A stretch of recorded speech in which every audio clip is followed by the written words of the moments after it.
జిల్లా కేంద్రంలోని BRS party కార్యాలయంలో మాజీ మంత్రి బీఆర్ఎస్ పార్టీ రాష్ట్ర ప్రధాన కార్యదర్శి తాటిపర్తి జీవన్ రెడ్డి, జడ్పీ మాజీ చైర్పర్సన్ దావా వసంత, లోక బాపురెడ్డి, ప్రియాంక, ప్రవీణ్, మున్నా, వెంకటేశ్వరరావుతో కలిసి విలేకరుల సమావేశంలో జీవన్ రెడ్డి మాట్లాడారు. బీఆర్ అంబేద్కర్ ఆలోచనకు అనుగుణంగా కేసీఆర్ విద్యా వైద్యానికి ప్రాధాన్యం ఇచ్చేందుకు అన్ని వర్గాల ప్రజలకు రెసిడెన్షియల్ స్కూల్ మంజూరు చేస్తారని, తెలంగాణ రాష్ట్రం ఏర్పడిన నాడు 296 రెసిడెన్షియల్ స్కూల్స్ ఉంటే తెలంగాణ ఏర్పాటు తర్వాత 613 రెసిడెన్షియల్ స్కూళ్లు ఏర్పాటు చేశారని గుర్తు చేశారు. 2.5 ఏళ్ల కాలం గడుస్తున్న సీఎం రేవంత్ రెడ్డి రెసిడెన్షియల్ కు శాశ్వత భవనాలు ఏర్పాటు చేయాలని ఆలోచన కూడా చేయలేదని అన్నారు.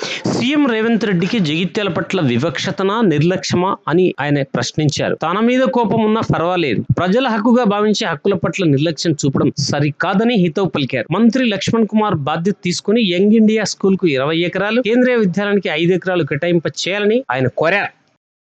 నవభారత రాజ్యాంగ నిర్మాత బాబాసాహెబ్ బిఆర్ అంబేద్కర్ గారి యొక్క ఆలోచన విధానానికి అనుగుణంగా వారు ఏదైతే రాజ్యాంగంలో విద్య వైద్యానికి ప్రాధాన్యత ఇవ్వబడే విధంగా ప్రాథమిక హక్కుల్లో భాగంగా పొందుపరచడం జరిగింది. అటువంటి విద్య వైద్యం ఏదైతుందో సమాజంలోని నిరుపేద వర్గాలు, పేద ధనిక అనేటువంటి ఒక తేడా తారతమ్యం లేకుండా అందరికీ విద్య వైద్యం అందింపచేయటం ఆనాడు తెలంగాణ రాష్ట్రం ఏర్పడ్డ తర్వాత తొలి ముఖ్యమంత్రి కేసీఆర్ గారు ఏదైతున్నదో ఆరంభంగా విద్యకు ప్రాధాన్యత ఇవ్వబడే విధంగా ఇవాళ ఉమ్మడి రాష్ట్రంలో స్వాతంత్రానంతరం మొత్తం రెసిడెన్షియల్ స్కూల్స్ ఏదైతుందో 296 ఏర్పాటు చేస్తే తెలంగాణ రాష్ట్రం ఏర్పడ్డ తదుపరి కేసీఆర్ గారు ముఖ్యమంత్రిగా నిరుపేద వర్గాలకు ఏదైతుందో వాళ్ళు దళితులే కానీ, బలహీన వర్గాలే కానీ, అల్పసంఖ్యాక వర్గాలే కానీ వారి విద్యా సౌకర్యాలు మెరుగుపరచగలిగినప్పుడే వారు భావి భారత పౌరులుగా వారి జీవితంలో స్థిరపడే అవకాశం లభిస్తుందనేటువంటి ఒక భావనతోని ఈ విధంగా ఏదైతుందో రాష్ట్రం ఏర్పడ్డ నాడు 296 ఉంటే రాష్ట్రం ఏర్పడ్డ తదుపరి కేసీఆర్ గారు ముఖ్యమంత్రిగా 613 రెసిడెన్షియల్ స్కూల్స్ ఏదైతుందో అదనంగా ఆరంభింప చేయబడడం జరిగింది.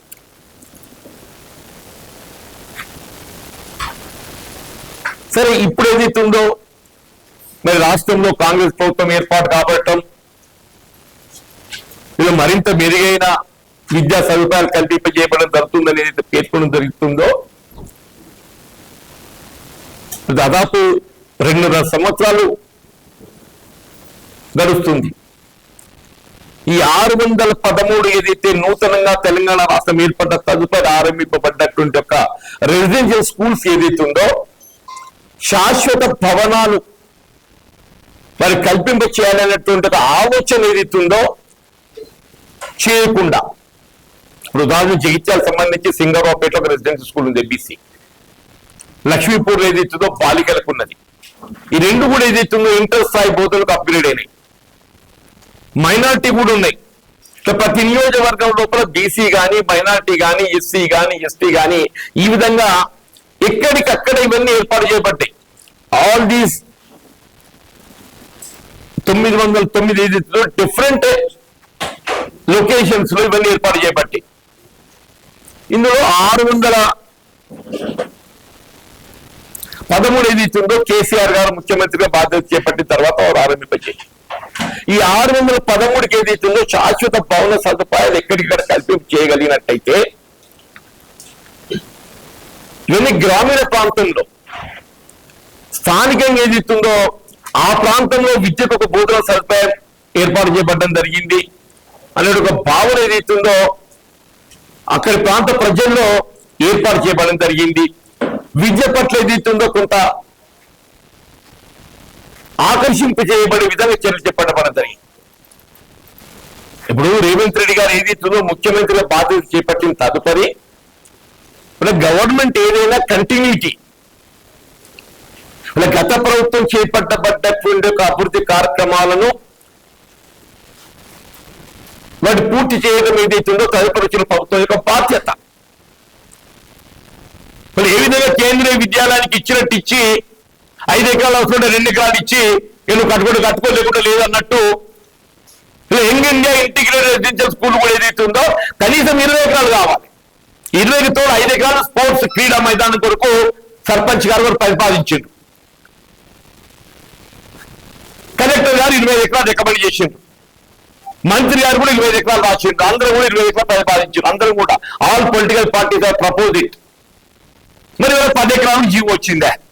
వచ్చిన జీవో 10 ఎకరాలకు కలెక్టర్ ప్రతిపాదించి 25 ఎకరాలకు. మరి ఈ జీవో ఎమ్మెల్యే గారు తీసుకొచ్చిందని చెప్పని మరి నేను గమనిస్తే పాలాభిషేకాలు జరిగినాయి. ఈ పాలాభిషేకాలు 25 ఎకరాలు 10 ఎకరాలు కుదించబడ్డందుక ఈ పాలాభిషేకాలు 25 ఎకరాలు 10 ఎకరాలు కుదించబడ్డందుక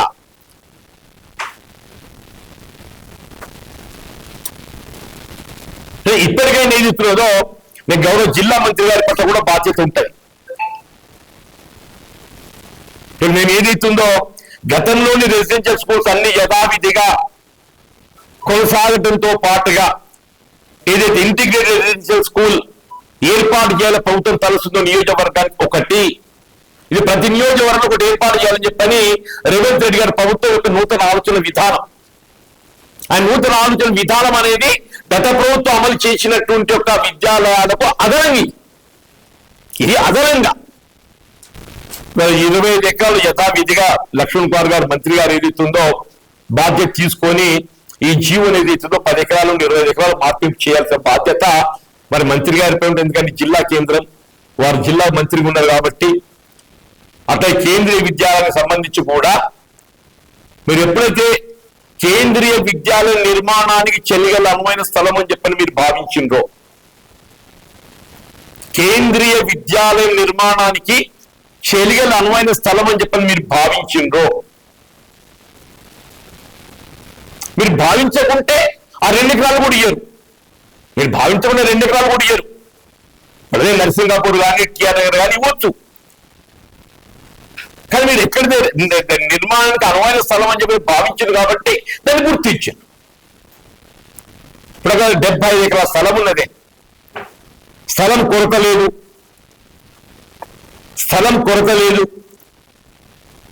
ఇవాళ ముఖ్యమంత్రి గారికి డిస్క్రిషనరీ పవర్స్ మొన్న కూడా చెప్పాను నేను.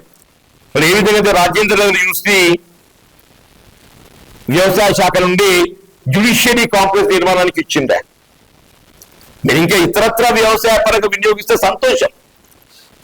మేము అందరం రైతు బిడ్డలమే, రైతు కుటుంబానికి వచ్చినాం. 25-30 ఎకరాలు పోతే ఇంకా నేను 50 ఎకరాలు ఉంటుంది. ఆ 50 ఎకరాలు ఏదైతుందో వ్యవసాయ పరిశోధనకు లేక పండ్ల తోటల పరిశోధనకు, horticulture purpose, for any purpose ఆ 50 ఎకరాలు ఏదైతుందో ఓ హార్టికల్చర్ యూనివర్సిటీ మంజూరు చేయండి. చెలిగల్లో ఏదైతుందో ఒక హార్టికల్చర్ కళాశాల, అదనంగా చెలిగల్లో ఒక హార్టికల్చర్ కళాశాల ఈ జిల్లా కేంద్రంలో మంజూరు చేసేటువంటి ఆవశ్యకత ఉన్నది. ఇక్కడ సాంకేతిక విద్యా కళాశాల ఉన్నది, వ్యవసాయ కళాశాల ఉన్నది, మెడికల్ కళాశాల ఉన్నది, జగిత్యాల జిల్లాలో పశు వైద్య కళాశాల ఉన్నది, ఒక హార్టికల్చర్ పండ్ల తోటలకు సంబంధించి దాని కాయగూరలు కానీ ఇవన్నీ కూడా అందులో ఒక అనుబంధం వస్తాయి కాబట్టి ఒక హార్టికల్చర్ కళాశాల మీరు అక్కడ మంజూరు చేయండి.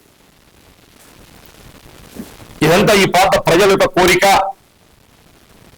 ఇలా బీఆర్ఎస్ పార్టీ పక్షాన భావించినా పర్లేదు, సంతోషిస్తాం. ఈవెన్ అదర్వైజ్ ఈ ప్రాంత రైతుల పక్షాన్ని కూడా మేము విజ్ఞప్తి చేస్తున్నామే. ఈ ప్రాంత ప్రజల రైతుల పక్షాలను విజ్ఞప్తి చేస్తున్నాం. మీరు విద్య ఆవశ్యకత కావాల్సినటువంటి ఒక స్థలాన్ని అటు కేటాయింపు చేస్తూ ఇంకో 50 ఎకరాలు ఉంటే 50 ఎకరాలు ఏదైతుందో ఒక హార్టికల్చర్ కళాశాల మంజూరు చేయండి అని చెప్పని మా యొక్క విజ్ఞప్తి. రేవంత్ రెడ్డి గారు వారి అప్పుడు కేసీఆర్ గారు ఏదైతుందో వారు మొదటి ముఖ్యమంత్రి, వారికి అవకాశం వచ్చింది. తెలంగాణ పట్ల వరకు ఉన్న కమిట్మెంట్ బాబాసాహెబ్ బిఆర్ అంబేద్కర్ యొక్క ఆలోచన విధానానికి అనుగుణంగా విద్యా వైద్యాన్ని ప్రాధాన్యత ఇవ్వాలనే ఒక భావనతోని రెసిడెన్షియల్ స్కూల్స్ కానీ దానికి సంబంధించిన కళాశాలలు కానీ వైద్య కళాశాలలు కూడా ఏర్పాటు చేయడం ఎవరు ఊహించండి చెప్పంటున్నాయి.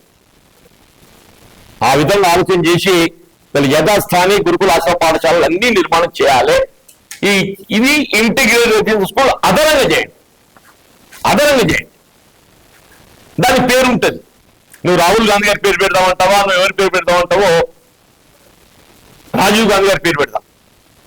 ఈ బతికేవారి పేరు పెట్టడం మర్యాద కాకపోవచ్చు.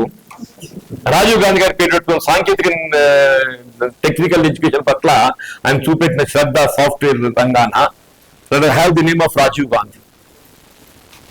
కేసీఆర్ గారు కూడా వెల్కమ్ చేస్తారు.